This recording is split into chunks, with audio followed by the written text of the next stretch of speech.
مناسک حج کی ادائیگی کے لیے عازمین حج مینا پہنچنا شروع ہو گئے۔ لاکھوں عازمین حج نے مینا میں خیموں سے بنے شہر کا رخ کرنا شروع کر دیا ہے۔ عازمین حج کی مینا آمد کا سلسلہ دن بھر جاری رہے گا، جہاں وہ آج شام قیام کریں گے۔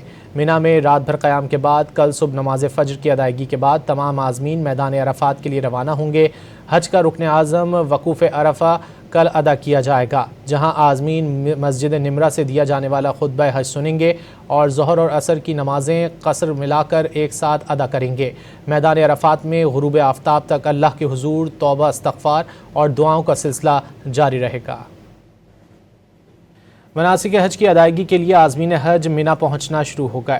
لاکھوں عازمین حج نے مینا میں خیموں سے بنے شہر کا رخ کرنا شروع کر دیا ہے۔ عازمین حج کی مینا آمد کا سلسلہ دن بھر جاری رہے گا، جہاں وہ آج شام قیام کریں گے۔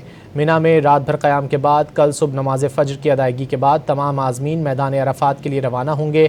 حج کا رکن اعظم وقوف عرفہ کل ادا کیا جائے گا، جہاں عازمین مسجد نمرہ سے دیا جانے والا خطبہ حج سنیں گے اور ظہر اور عصر کی نمازیں قصر ملا کر ایک ساتھ ادا کریں گے۔